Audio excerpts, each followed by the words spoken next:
La seconda corsa è un confronto riservato ai 3 anni, sono tutte femmine, in 10 dietro l'autostart, 1 Forza Onore GPD, 2 Florida Wiesel, 3 Falena, 4 Fenice Matto, 5 Liberty Fast, 6 Fiaba delle Badie, seconda linea 7 Foxy Lady Bass, 8 Forever Horse, 9 Follia NP, 10 Freccia Light. Favori per Fiaba delle Badie al rientro, prima uscita per Gennaro Casillo.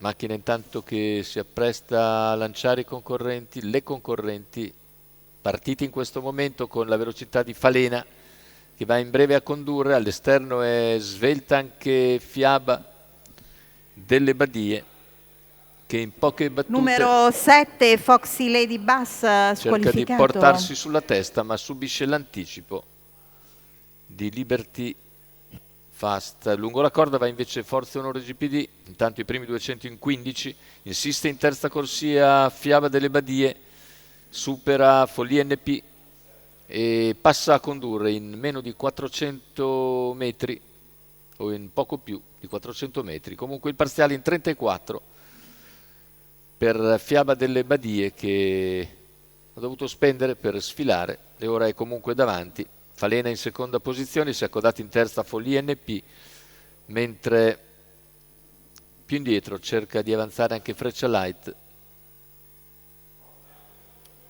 Tanto c'è stato l'errore Numero 3, di Falena, Falena squalificato. dopo poco più di 600 metri. In seconda posizione rimane così Follia NP, all'esterno progredisce sempre Freccia Light con in schiena Liberty Fast. Se ne vanno intanto gli 800 in 1:1:8 con la favorita al comando. Fiaba delle Badie che si appresta a completare il chilometro, Follia NP in scia, la terza posizione per Forza e Onore, mentre all'esterno